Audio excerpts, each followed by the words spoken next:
My name is Helen Morgan, and tonight the room turned to look at me. My name is Helen Morgan, and while the band softened a Sinatra tune, my husband bared his teeth. At my daughter's engagement party, he stood by the ice sculpture and lifted his glass as if he'd raised the whole hotel on his back. He loved stages that weren't built for him. He loved the sound of his voice pronouncing CEO like a crown. The ballroom was full, neighbors, vendors, cousins who came for the open bar, 300 witnesses, give or take. He looked at me at my simple navy dress and the seat our daughter had saved beside her, and he snarled, "Get to the back row. The VIP seats aren't for you." Silence broke and then settled a quilt and a shatter at once. Someone coughed. Silverware clicked. My daughter's laugh, bright and automatic, faltered and went thin. I didn't argue. I pressed my palm to the table to steady my hand and stood. My husband's grin cut across the room like a high beam. His friends leaned back satisfied, as if a problem had been solved. The maitre d' weighed his options and then remembered the signature on the check. He looked away. The master of ceremonies, Mark, a rented tux and a radio voice, was halfway through a gentle joke about the groom's first car when I reached him. The envelope in my clutch had warmed against my skin. I had practiced the way my fingers would hold it, the way I would say nothing. No speech, no theatrics, just paper and timing. "Read this when I nod," I whispered. His eyebrows rose. "Is this?" "It's the only part of tonight that's still mine." Back at the table, my husband savored a story about how he rescued the company last year, while I took time off to find myself. His friends laughed on cue. He loved the idea that I was expendable, that I had been a guest in my own life. He loved numbers best when they were trophies, even when those numbers came from my red ink margins and the second mortgage I signed to make payroll. Our daughter caught my eye over the flowers. "You okay?" she mouthed. I lifted 2 fingers later. The groom shifted uneasy. He comes from a family that says please and thank you to waiters, I thought. He looked at my husband, then at me, and understood that a thing you can't fix with a toast was in the air. The band leader sensed it too. He brought the volume down until you could hear shoes. Mark tapped his microphone, cleared his throat, and smiled a smile that didn't reach his eyes. He looked at me. I nodded. "The new legal owner of the company is..." He began the words, vibrating like a wire pulled tight. Before he finished the sentence, the room became a living thing. Heads angled, phones lowered. My husband's posture stiffened. He had always believed in momentum in the physics of swagger. He had never planned for paper. It's strange how a year can compress into an instant. 12 months earlier, I'd sat in a generic office chair while a legal assistant highlighted paragraphs I already knew by heart. Marital property, founding agreements, silent partner provisions. I'd signed things once, out of love again, out of necessity, and finally out of self-respect. When you put your name on a line, you draw a boundary with ink. Mark's voice trembled, and the microphone made it larger. "The new legal owner of the company is Helen Morgan." For a second, the ceiling seemed to drop 2 feet. My husband didn't move. A laugh escaped him, a reflex without a plan. "That's ridiculous," he said, but the word came out like a note from a cracked trumpet. A man in a blue blazer clapped once, wrong surprised, and pushed his chair back. Someone whispered, "Oh my God." The groom's mother covered her mouth. Our daughter stood without realizing she was standing. She took a step toward me, then another. Her fiancé touched her arm and let go. "Documentation has been filed with the state." Mark read exactly the words I'd given him. "Effective last week." My husband reached for his glass and missed. The stem rolled. If you've ever watched a person learn that the story they tell about themselves is not a deed, you know how a face can age in a heartbeat. He didn't shout. He tried to smile and could not remember how.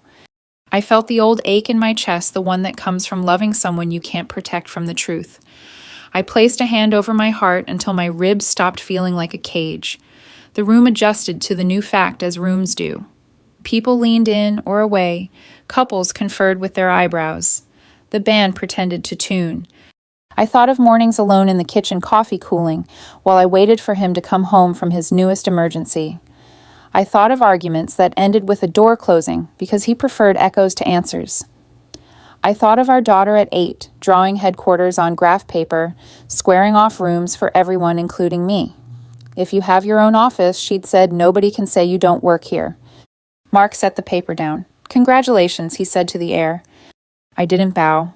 I didn't wave. I didn't look to my husband for permission to breathe. I found my daughter's hand and squeezed it a code we'd used since spelling tests and nightmares. She squeezed back and pressed her forehead to mine the way she had as a toddler when the world was loud. Mom, she whispered. Are we okay?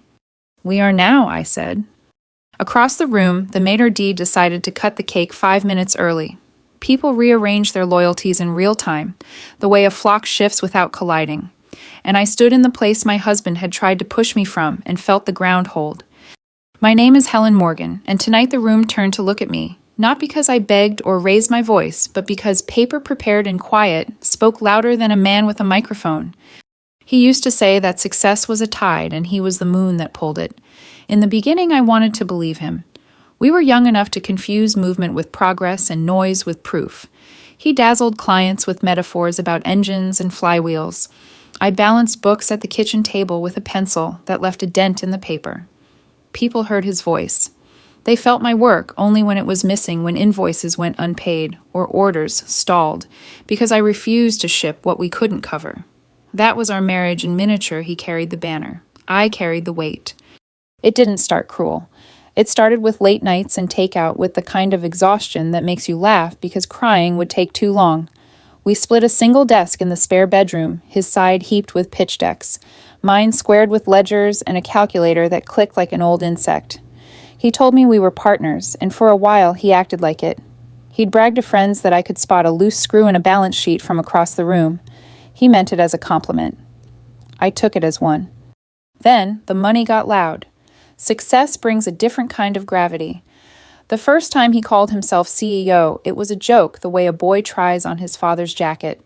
The first time the word printed on a card, he passed it around at a family cookout as if it were a birth announcement.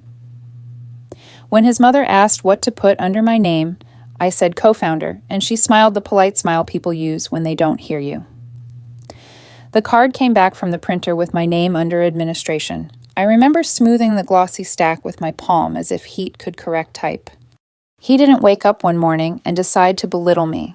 He drifted there, helped along by flattery, by meetings in rooms where no one said no to him because they needed him to say yes. A man can be faithful to the applause and still swear he's faithful to his wife. He came home full of stories that placed him at the center, and I learned to listen from the edge. You should have seen me, he'd say, and he would perform his pitch, standing in our kitchen hands, carving the air like an orchestra conductor. I clapped because I still wanted us to be an orchestra. The first real crack came on a Tuesday in March, when payroll hit the calendar like a hammer. A supplier had changed terms and cash had knotted. I sat with a spreadsheet until the cells blurred, then drove to the bank with a folder that held our house in its teeth. The manager ran his finger under lines of text and asked if I understood what I was signing.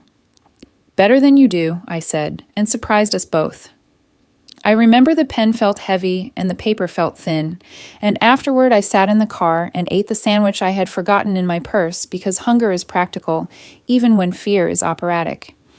I didn't tell him that day. I told him a week later when the crisis had passed, and we were safe enough for him to be angry that I hadn't asked permission. He brought it up for years always as proof of my impulsiveness, never as proof that I kept the lights on. That's how the story shifted under my feet. What I fixed became what I had broken. What I sacrificed became what I had stolen from his glory. If you tell any tale long enough with the same slant, even the person who lived it starts to lean. At home, his jokes about me grew sharper. At events, they grew public. He learned to land them on the offbeat so people laughed before they decided whether laughter was kind. Helen keeps us honest. He'd say pause and small. The room would chuckle, then soften, then glance at me, like a ref looks at a player who might object. I never did. Older women would squeeze my arm on the way to the restroom and tell me I was strong. It felt like being commended for breathing. Control didn't announce itself as control. It came dressed as efficiency. He would save me time by canceling lunches with friends. He would simplify our calendar by declining invitations that hadn't required his approval. He said I seemed tired whenever I wanted to go anywhere without him. The door stayed unlocked, but the path out grew lined with questions meant to turn me back. I learned to keep my errands small and my plans invisible. There were good days, because there always are, and that is part of the trap. We'd drive out to the river on Sundays with iced coffees sweating into the cup holders, and he'd do that thing with his hand out the window, letting the air lift it like a fin. He was sweet to our daughter in a way that made me ache, patient with her Lego catastrophes, solicitous about her homework. He could be the man I married, and he knew it, and he offered that man just often enough to make me question the map. When the company grew up enough to hire a real CFO, he told people I'd finally be able to pursue my passions. Passion, as it turned out, meant doing the same work without a title. It meant training a man named Craig to ask me for help in the morning and report my answers back to my husband in the afternoon as if they were discoveries. Craig was a decent human being in the way a houseplant is. He turned toward the strongest light.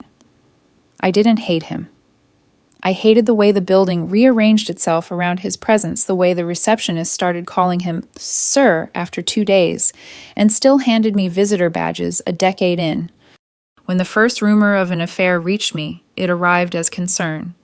A friend phoned, under the pretext of asking about recipes, and then in the pocket, between laughter and goodbye, said she'd seen him at a wine bar with someone who belonged to another decade. I thanked her. I hung up. I folded laundry for an hour with a precision I usually reserve for taxes. He came home whistling and kissed my cheek and told me the funniest thing had happened at lunch, and I listened like a stenographer.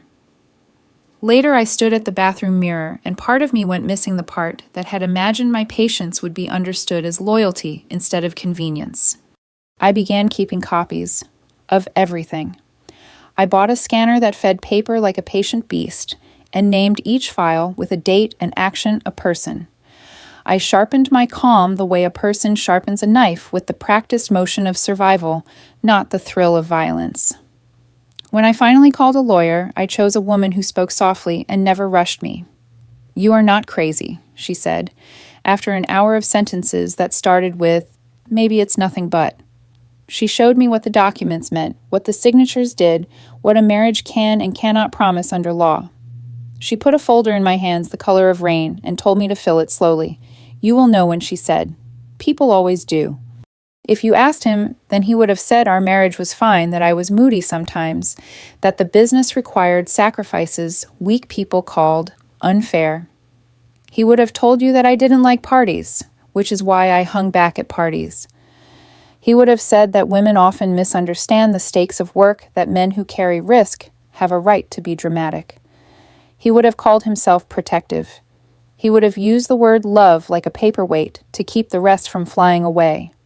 By the time our daughter announced her engagement, I had gathered what I needed. Not to hurt him, not at first, but to stop being erased. I remember thinking that a wedding is a public contract and that the best place to end a private lie is where it tries to grow louder. When he told me the hotel had upgraded us to the ballroom with the chandeliers, because of who I am, I ordered the flowers in our daughter's favorite colors and printed programs that listed no titles under my name at all. I had learned the difference between honor and credit. I had learned that quiet is a strategy, not a surrender. The night the band played Sinatra and the ice sculpture sweated under the lights, I looked at the envelope in my clutch and felt my heart behave like a metronome. Not racing, keeping time. I wasn't seeking applause. I wasn't seeking revenge as spectacle. I was seeking a correction to the story, to the ledger, to the way I occupied space in the life I had built. When the moment came and he bared his teeth, I recognized it not as a surprise, but as a seal on a pattern. I stood, I walked, I handed a man a sheet of paper and a tide that had claimed him as its moon went out. I kept a shoebox on the top pantry shelf behind flower and birthday candles. Inside were small things that didn't look like armor notes, from appointments, copies of emails, sent to a private account, a photograph of my daughter at 13 with braces and a grin that believed life would be fair if you studied hard and said thank you. When the house was quiet, I took the box down and squared the stacks so the corners stayed crisp. It wasn't hoarding, it was rehearsal. The day would come when paper needed to speak for me, and I wanted its voice clear. My daughter and I have always shared a language that lives in glances. On school mornings, I knotted her ponytail and she caught my eye in the mirror. "Don't worry, Mom. I've got this." When the SAT scores arrived, she folded the letter and slid it across the table without fanfare, and we ate pancakes with the kind of joy you don't post online. During college visits, we measured campuses the way people measure kitchens. Where would we prep? Where would we sit? Where would we breathe? Those years gave us a rhythm that didn't need a conductor. You cook, I'll set the table. You drive, I'll read the map. You tell the truth, I'll stand next to you. After she moved back for work, Sundays became ours again. We went to the early service where the hymns stay soft and the sermon respects time, then walked the greenway with travel mugs warming our hands. She talked about the library, how older patrons told her their stories at the checkout desk, how a man who fought in Vietnam apologized for late fees before he apologized for tears. People need a place to be tender without explaining it, she said. I nodded because I knew something about making space for tenderness in a house that preferred performance. At home, I cook the food that anchors, people pot roast, that falls apart with a look cornbread that tastes like the front porch, in July chicken soup heavy on dill, the way my grandmother liked it. In a marriage built on weather, you learn to build a climate indoors. I set the table with cloth napkins we couldn't afford at the beginning because dignity is a habit. She asked about my week, and I edited, not to hide trouble, but to give her the version that didn't ask her to carry it. When she offered to help with the books, I said, "I've got it the way mothers say, when we've had it for so long, the muscles remember." I taught her practical magic. How to read a lease. How to speak to a mechanic without flinching. How to lay out a month on paper and see the weeks, like shelves, where you place only what you can lift. When she got engaged, we added new lessons. How to choose vendors without being trapped by charm. How to refuse upgrades with a smile. How to ask the one question a pretty contract doesn't want you to ask. After her first venue meeting, she called and said, "They tried to sell me chair covers made of clouds." I said, "Tell them your guests are humans who can sit without theatrics."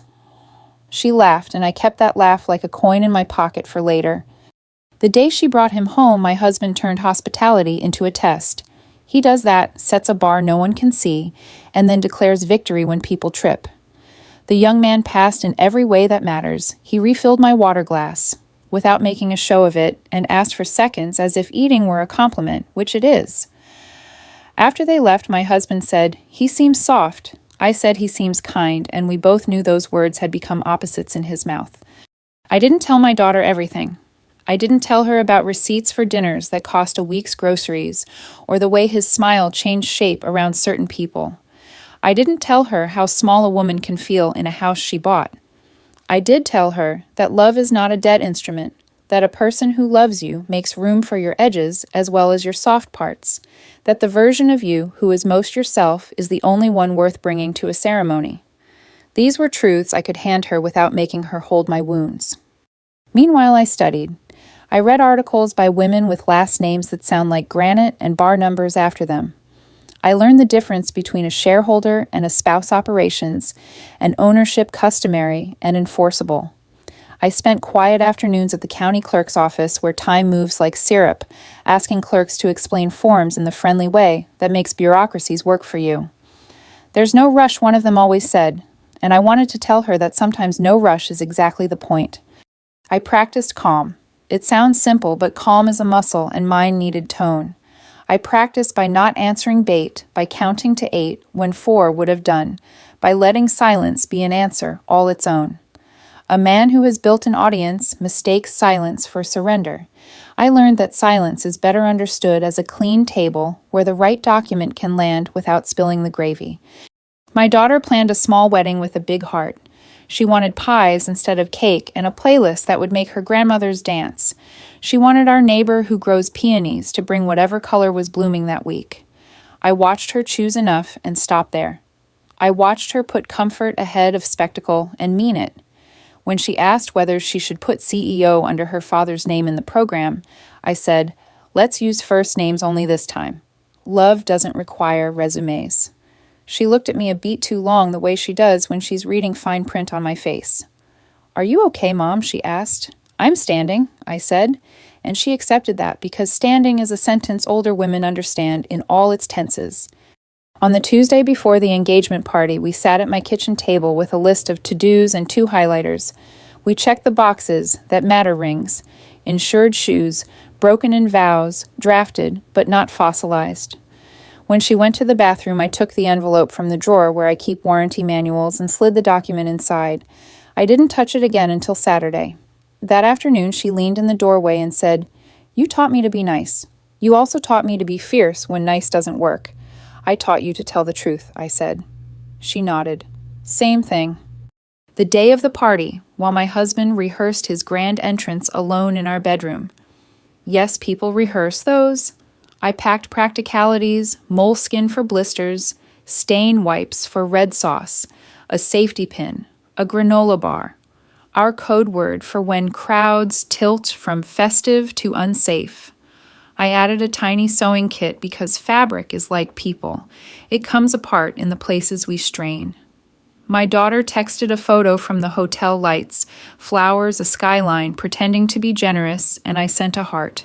She replied with one back and a message, "Don't worry, Mom, I've got this." That night, when the music draped itself around the room, and my husband went hunting for a spotlight that eats other people's dinner, I remembered every small lesson I had handed my girl like a flashlight in a dark closet. I remembered the shoebox. I remembered the clerks.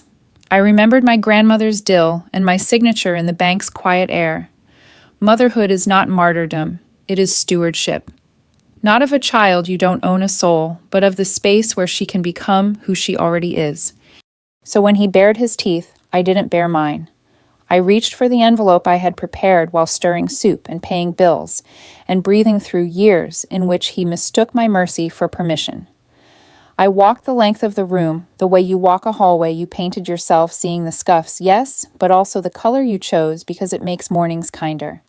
And I handed a man with a microphone the least theatrical thing in America, a piece of paper that tells the truth. Arrogance wears a suit better than humility ever could. By the time he was introduced as our distinguished CEO at chamber meetings and fundraisers, he believed his reflection was a resume. He loved mirrors, tinted windows, polished silver trays, any surface that gave back the man he wanted to be. I stood beside him at banquets, smiling politely, while he told stories that edited me out, and I learned how to disappear in public without moving an inch. His arrogance wasn't sudden. It bloomed slowly, watered by praise and unchecked by doubt. Each time a newspaper printed his name, he grew taller.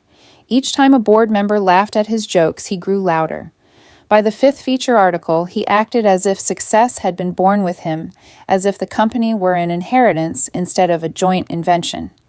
He never mentioned the nights I stayed awake balancing payroll. He never mentioned the mortgage I signed alone. The headlines were his gospel, and he preached them at home as if they absolved him of kindness. When neighbors dropped by, he treated me like a prop. "This is Helen," he'd say, resting a hand on my shoulder the way people rest a hand on furniture they want to sell.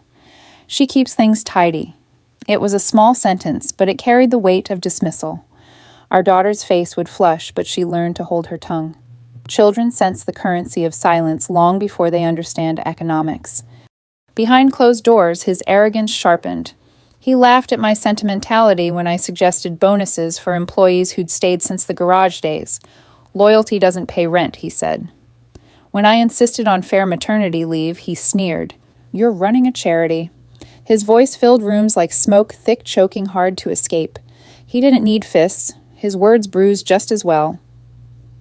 By the time he discovered luxury humility had already been sold. He leased cars that cost more than our first office. He bought watches with faces so complicated you needed an engineering degree to tell the time. At a dinner, he once held up his wrist to a partner and said, "This is what it looks like when you make it." I wanted to ask him what it was. Survival, sacrifice, luck. But arrogance doesn't answer honest questions. He belittled me in public more often. At a client dinner, he told a story about my panic during a tax audit, then delivered the punchline. Turns out she can't even balance her checkbook. The table roared, but I felt the heat rise behind my ears. Later, I reminded him I had solved that audit without his help. He waved me off. "People laugh at jokes, Helen. Don't be so thin-skinned. That was the cruelty he turned my work into comedy, my dignity into entertainment. And then there was the affair, or the rumor of one, though the truth didn't matter. What mattered was the smirk when I asked where he'd been. Out, he said. You wouldn't understand. Arrogance doesn't hide, it dares you to see. He wanted me to feel small, replaceable. He wanted the world to nod when he said, she's lucky to have me. Some did. But arrogance has a half-life. It decays into suspicion, and soon whispers reached me from friends who saw too much. They pitied me. He never noticed. Pity doesn't speak loudly enough for men like him. At board meetings, he demanded titles be read aloud like psalms. Chief Executive Officer, he'd say, savoring each syllable. He insisted on head tables, centerpieces that towered like monuments, introductions that ran longer than speeches. He built a stage everywhere he went, then resented anyone else who stepped on it. The company's success became his reflection, and anyone who questioned him was an enemy of progress. That included me. At home, he rehearsed speeches in front of our daughter. He wanted her applause. He wanted her loyalty. She learned to clap politely, but confided in me later. Mom, he talks like we're strangers. She saw what arrogance had taken her father's ability to be present. He was always performing for a crowd, even when the room held only 2 people who wanted him to sit and listen. His arrogance reached its purest form at that engagement party.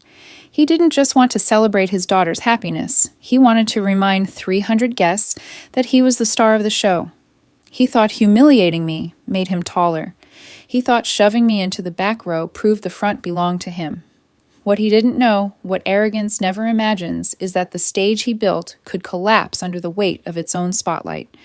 I stood there, envelope in hand, while he basked in his own performance. He didn't see the guests who looked away. He didn't hear the unease in their laughter. He only heard himself echoing. Arrogance makes men deaf. It made him blind to the storm gathering in plain sight, the storm he invited with every insult, every dismissal, every time he forgot that paper speaks louder than pride. I didn't set out to be a historian, but that's what paper makes of you, a careful keeper of what happened and what should have. I started small. A receipt slipped into a Ziploc with a date in black marker. An email printed, because servers fail, but drawers endure. A memo I wrote to myself after a meeting, just the facts like a nurse's chart, who said what, who nodded, who looked at the carpet. I bought a cheap flatbed scanner, and then a better one. I learned the gentle rhythm that keeps staples from tearing pages the way to press a spine without breaking it. I labeled folders with verbs, not nouns promised, approved, delayed, because verbs are where accountability lives. The first time I walked into a law office for myself, not the business, I carried a tote that could have doubled as a weekender. The receptionist was a woman with gray hair cut like a decision. She didn't hand me a clipboard. She handed me water. My attorney arrived without a parade of titles. She shook my hand and said my name like she had practiced the pronunciation. Then she closed the door and let the room be quiet long enough for me to exhale the part of my story that doesn't fit into polite conversation. I'm not here to torch the place, I said. I'm here to stop disappearing. She nodded. Let's anchor what's true. We began with a map. She drew boxes, company, marriage, property, daughter, and arrows between them. These lines, she said, tapping the arrows with her pen, are where people try to move things without permission. She taught me terms that belonged to both worlds. I lived in fiduciary duty, commingling consideration. She showed me where the law sees a spouse and where it recognizes a shareholder when the two overlap and when they should not. Stories can be persuasive, she said, but signatures tell the truth the judge believes. Back at home, I created a war room out of the dining room nobody dined in. I laid out binders and stuck colored flags like small brave pennants. Blue for money, out green for money, in yellow for promises that changed costume. I found old drafts of the founding agreement with a line he'd insisted we cut an innocuous sentence at the time, a hinge now.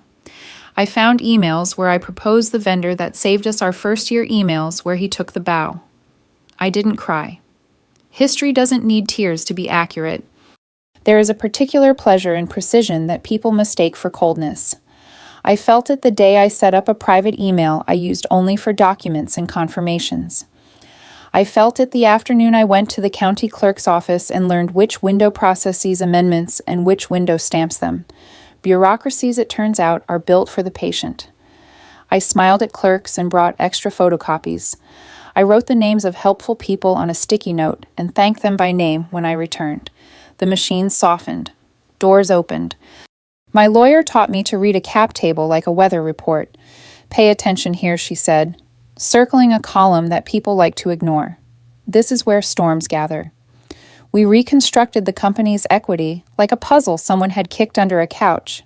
Founders' shares options issued in a generous mood, a temporary reallocation that had never been restored. Temporary, she said, is the word that lives next door to forever when no one is watching. We watched. I learned not to argue in kitchens where the toaster was listening. I learned to end phone calls with "thank you for confirming that" in writing and then wait. I learned that people who feel entitled to you will accuse you of secrecy when you start using locks. I did not announce my new habits. I stitched them into my days. Morning coffee mailbox. Afternoon scan label. Evening walk, breathe back up the external drive. I slept better, not because he had changed, but because I had. One afternoon, my attorney slid a template across her desk. If you wanted to act, she said, this is what it would look like. It was not a threat. It was an option, shaped like a form. An amendment, an assignment, the kind of filing that makes noise without raising a voice. Timing matters, she said. Law is a clock as much as it's a scale. I took the template home and set it under a paperweight my daughter made in 5th grade, a lopsided glass dome with a dandelion trapped inside. Wishes properly kept are evidence of intent. The more I studied the past, the more I saw the present clearly. He was still rehearsing speeches in the mirror, still correcting waiters like failure had a uniform. He still believed that a spotlight is something you can own. But every day I felt less like a prop and more like a publisher. I would decide which story left the room under my name. The day we executed the first document, the sky sat low and gray like a practical sweater. I wore flats. My attorney wore her calm. We read every line aloud, no rush, no bravado, just air moving over vowels that mattered. I signed my name with a hand that didn't shake. She notarized with the quiet ceremony of a person who understands that ink is a kind of oath. We left with a manila folder that seemed too light for what it held. At the state office, we took a number. I watched couples argue in whispers about permits and people fill out forms for new beginnings dressed as DBA filings. When our number blinked, the clerk glanced at the papers and then at me. That extra beat that says, "This is not the usual Tuesday." Effective date, she asked. Next week, my attorney said, and the clerk nodded, stamped, slid, and made it so. Nothing crashed, no trumpets, just the soft thud of a stamp that rearranged a future. Back in the car, I laughed once, the surprise kind, the human kind that breaks a spell. My attorney smiled. People expect lightning, she said. Law is usually whether you can drive in. We made copies. We double-checked the indexes where your name needs to live so that other people can't pretend it doesn't. I put one set in the safe deposit box, one set in my desk, one set in the envelope I would hand to a man with a microphone when a different kind of weather required it. I told no one who didn't need to know. Secrets rot. Strategy breathes. My daughter and I kept our Sundays. We bought peonies from the neighbor and left them on the porch of the widower down the street. I listened to her plan a ceremony she wanted to feel like home. When she asked about seating charts, I told her the truth. Put kind people near the exits. They help when doors need opening. She laughed. Is that a metaphor? At my age, I said everything is. A week before the engagement party, I walked through the ballroom with the planner, while my husband negotiated centerpieces on speakerphone so the planner could hear him declare victory.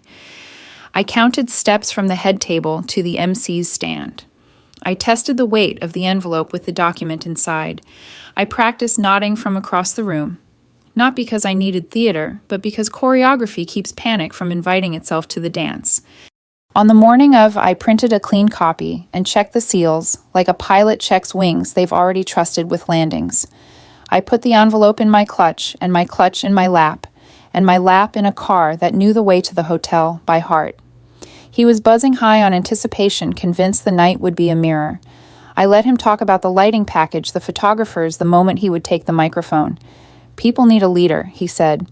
People need the truth, I answered, which is in its way the same sentence spoken by different souls. Paper is not glamorous. It does not strut or gloat. But paper is patient and it remembers. When the band softened and the room hushed and he snapped the leash of his cruelty in my direction, I did not have to invent courage. I had already signed it. I walked the steps I had counted, handed the document to a man whose job was to be loud and let ink do what ink does when it is asked to tell the truth in public. The engagement party wasn't just a celebration, it was a theater built for him. He had choreographed the night the way some men choreograph war. 300 guests. A ballroom with chandeliers that looked like inverted fireworks. A head table set high enough to overlook everyone else. He didn't see a family gathering. He saw a stage. I remember the way he arrived late enough to make an entrance smug enough to believe people had waited only for him. He wore a suit darker than midnight, with a tie red enough to look like a flag. He shook hands the way politicians do, palms pressing down, not across. He winked at daughters of friends, slapped backs of men who owed him favors, and let every laugh swell like an organ note. The MC welcomed guests, his voice booming with forced cheer. The band softened violins, tracing old standards across the air. Plates clinked, glasses sang. The hotel staff floated between tables like disciplined shadows. Then he rose, glass in hand, the spotlight he had never earned, sliding over him as if he owned the power grid. His voice cut across the chatter. Tonight we're here because of family, he began, pausing long enough for the applause he imagined. Because of hard work. Because of leadership. He lifted his glass, angled it toward himself, and smiled as if the room agreed that he was the definition of all three. He bragged about his journey, his risks, his genius, and finally about the company, as if it had been carved out of granite by his hands alone. He never said my name. I sat quietly in my chair, watching the way his chest swelled when the room chuckled, the way he mistook politeness for admiration. My daughter shifted uneasily beside her fiancé, who stared down at the tablecloth. They both knew what was coming. They didn't know when. And then it happened. He turned toward me, eyes narrowing like a man scolding an intruder, and said the words that cracked the night in half. Get to the back row. The VIP seats aren't for you. A hush fell heavy as a curtain. Forks paused midair. The laughter died like a candle in a draft. For one long second, all you could hear was the faint hum of air conditioning and the faint shuffle of shoes under linen. My daughter's smile froze, then fell. Her groom's hand gripped hers so tightly she winced. I stood slowly. I didn't argue. I didn't flinch. I didn't give him the fight he wanted to televise. Instead, I smoothed my dress, lifted my chin, and walked the short distance to the MC. The envelope had waited in my clutch like a sealed storm. My hand didn't tremble when I gave it to him. Read this when I nod, I whispered. He looked at me confused. Ma'am? Just wait, I said, calm as rain. I returned to my seat. My husband carried on, oblivious drunk on his own echoes. He told a story about saving the company in a crisis, omitting the fact that my signature had bought that reprieve. He spoke about loyalty as if it were a leash. The room laughed again, but the sound had thinned, strained, uneasy. I nodded at the MC. He tapped the microphone, cleared his throat, and began, voice shaking like a wire under tension. The new legal owner of the company is... Every head in the room turned, as if pulled by the same magnet. My husband froze mid-sentence, his glass hovering. The words hung in the air, waiting to land. The band stopped playing. 300 guests inhaled at once. And in that suspended moment, every humiliation, every insult, every time I had been arraigned, stood beside me, ready to be written back into the record. The sound of his glass hitting the table was sharper than it should have been. Crystal against linen-covered wood, but it cracked the air like a gunshot. His jaw twitched once, then again, and for the first time in years, I saw the mask slip. He tried to laugh, but the sound snagged in his throat. His eyes darted left-right, as if searching for a teleprompter that would tell him what to do. But there was no script for this moment, not one he had written. People began to murmur the way a church rustles when the preacher says something that doesn't fit the gospel. Couples leaned together, whispering. Chairs creaked as bodies shifted, needing a better angle on the fall of a man who had climbed too high. My daughter squeezed my hand. I felt her pulse in her palm, a drum that beat with relief, fear, pride, all at once. Her groom stood as if to shield us both, but then realized it wasn't necessary. The room itself had shifted. Power had walked across the carpet and sat down beside me. My husband, no. The man who used to be my husband snatched the microphone from the MC. His voice wavered. This is some kind of mistake. A clerical error. Helen doesn't understand. He stopped choking on the word, understand. It had always been his favorite weapon. Tonight, it cut his own tongue. The MC, pale but professional, held up the envelope. Sir, this came from legal counsel. The documents are signed and filed. It's binding. His words stumbled, but they landed. Every guest heard them. Every ally in that ballroom recalculated their loyalty. You could see it in their eyes, the way heads turned the way, shoulders pulled back. He wasn't a leader anymore. He was a liability. His best friend of 20 years, the one who had toasted him at golf banquets, stood slowly and slipped out the side door phone already in hand. A supplier lowered his wine glass untouched. The groom's mother whispered to her husband, who nodded gravely, as if watching a storm destroy a house they had never liked anyway. Even the waiters sensed it. They slowed their steps, circling the room like witnesses, not servants. Then my daughter did the bravest thing I've ever seen. She stepped forward, heel-steady dress, shimmering under the lights, and faced her father. Mom kept this family alive when you gambled it away. Mom kept the company standing when you only cared about applause. If tonight is about truth, then this is the truth. You don't get to humiliate her anymore. Her voice carried strong enough to echo. The groom placed his hand on her back and lifted his chin as if to say, "We stand with her too." Guests nodded. Some even clapped softly. That sound, tentative, honest, was the sound of a man losing his kingdom, brick by brick. My husband's face drained to the color of old ash. His hand shook as he pointed at me. "You think this makes you powerful? You think this?" His sentence collapsed. He looked around and realized no one was following him anymore. No nods, no laughter, no obedient silence. He had always believed respect could be demanded. Tonight he learned respect can only be lost. The MC cleared his throat again. "Ladies and gentlemen, let's take a short break. Dessert will be served." His voice quivered, but his eyes flicked toward me with something close to gratitude. He had seen what courage looks like when it doesn't shout. As people rose, I stayed seated. I wasn't here to strut. I wasn't here to gloat. I was here to reclaim what had always been mine, the right to stand without apology. My daughter leaned close, whispering, "Mom, he can't hurt us anymore." I pressed my forehead to hers the way I did when she was little and whispered back, "We're free now." I watched as the once great man staggered through the ballroom, guests parting for him like a tide, but not out of respect, out of discomfort, out of the human instinct to step back when a building collapses. He reached for another glass, but his hand slipped. Red wine spread across the white cloth like an accusation. Someone gasped. He didn't notice. He was already small. I didn't smile. I didn't celebrate. I simply stood, adjusted my jacket, and let the truth do its work. Revenge doesn't always roar. Sometimes it just whispers at the right volume into the right microphone at the right moment. And when it does, arrogance has no reply. In the weeks after the party, the house sounded different. No triumphant phone calls on speaker, no speeches rehearsed to the whisking of eggs. Morning settled into an honest quiet, the kind where the kettle clicks, the newspaper rustles, and you can hear yourself think without asking permission. I sorted linens not as therapy, but because order comforts me.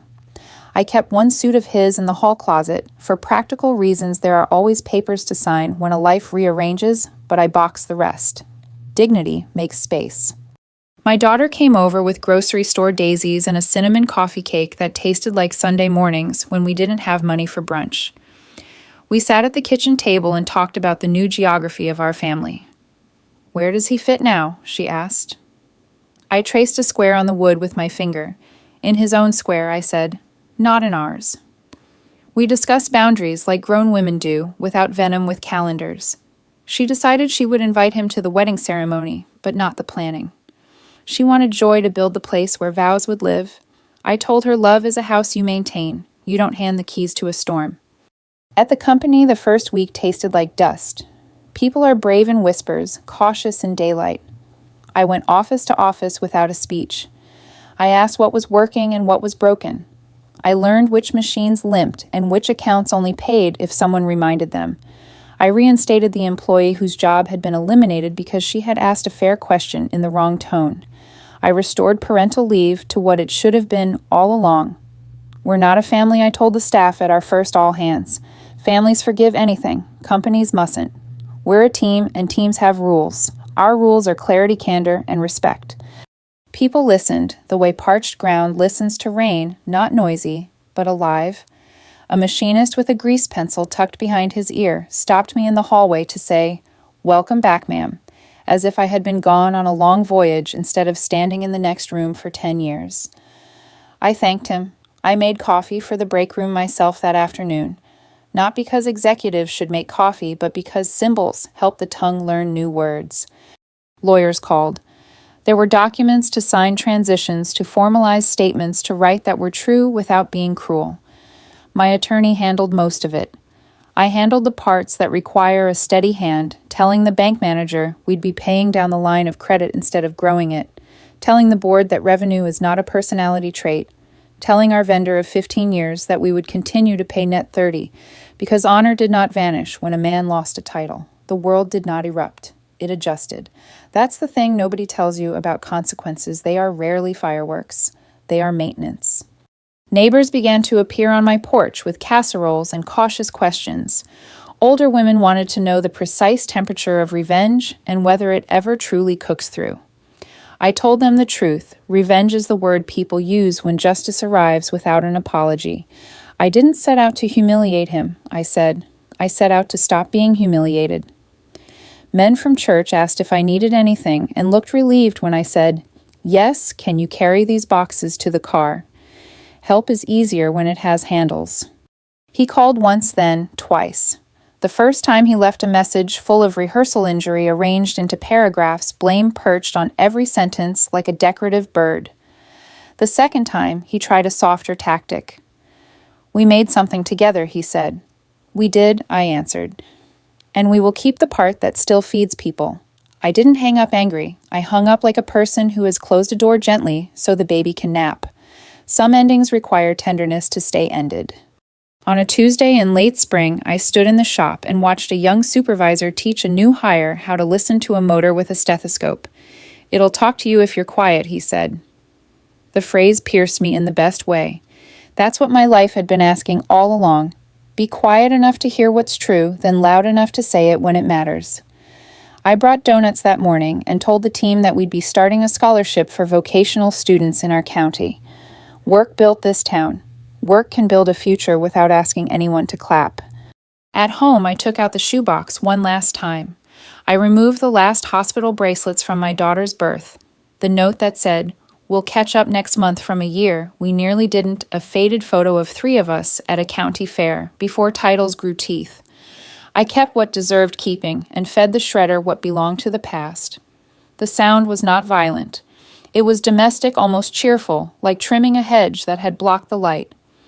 Forgiveness arrived in small, manageable portions, not the cinematic kind, the kind that lets you drive past the restaurant where you once sat alone with a cold entree and not taste the cold anymore, the kind that lets your body stop flinching when a certain ringtone plays, the kind that lets a name become a footnote. I did not forgive him to absolve him. I forgave him so that my memory could serve the present instead of the prosecution. On the night before my daughter's wedding, we ironed napkins while the dog snored at our feet. She asked if I was happy. I told her happiness is a polite guest, welcome, but not in charge. "I am anchored," I said. "Anchored is better." She smiled and tucked a sprig of rosemary into each place card because she likes the way it smells like a garden that minds its own business. Later in bed, I whispered a thank you to every clerk, every folder, every good woman who looked me in the eye this past year and said, "You are not crazy." If you've listened this far, if you're sitting in your own quiet kitchen tonight with a cup of something warm and a heart that remembers too much, here is what I want to hand you like a key on a ribbon. Keep records, keep kindness, keep your name on your own line. You don't have to roar. You don't have to win the room. You only have to be ready when the room you're already in is ready to hear the truth. And if no room ever is, remember that truth doesn't need a stage. It needs a steward. I hope you'll take a breath with me now. Think about the person who taught you steady the friend, who will show up with pie the stranger at a counter, who will stamp the form that changes the weather. If this story held your hand for a while, share it with someone who needs a companion. If you want to hear more stories where dignity outlasts noise, stay with me, subscribe, pass it along, talk about it on your morning walk. Stories survive because people do. We're okay. We are now, and if you're not yet, you will be. Calm is a muscle. Practice. Paper remembers, so do you. When the moment comes, and it will, you won't have to invent courage.